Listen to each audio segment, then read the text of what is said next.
నేరస్తులు రాజకీయాల్లోకి వస్తే నేరస్తులు రాజకీయ ముసుగులో ఇలాంటి నేరాలు ఘోరాలు చేసి ప్రజా జీవితాన్ని అతలాకుతలం చేసినప్పుడు ప్రజలందరూ అర్థం చేసుకోవాల్సిన అవసరం ఉంది. అదే గాని నేరస్తులు రాజకీయ ముసుగు లేకపోతే నాకు 2 నిమిషాలు పట్టకొచ్చి తాట తీసి ఎక్కడ పెట్టాలనో అక్కడ పెట్టేవాడిని అని చెప్పి కూడా నేను మీకు తెలియజేస్తున్నా. పశ్చిమ గోదావరి జిల్లా దెందులూరు ఎమ్మెల్యే ప్రభుత్వ విప్ చింతమనేని ప్రభాకర్ ఆయన గన్మెన్తో పాటు 52 మందిపై నాన్ బెయిలబుల్ కేసు నమోదైంది. ముసునూరు తహసీల్దార్ వనజాక్షి ఆర్పై దాడి చేసిన ఘటనలో వారిపై కేసు రికార్డైంది.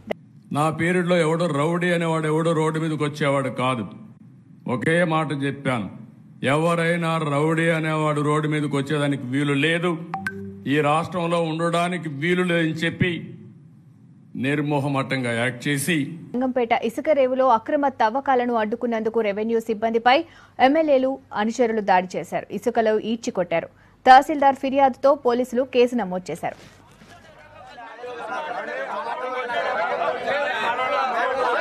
ఒక కేసు కాదు, 2 కేసులు కాదు, 27 కేసులు రిజిస్టర్, 27 కేసులు, 27 కేసులు. ఇది చిట్టాయి.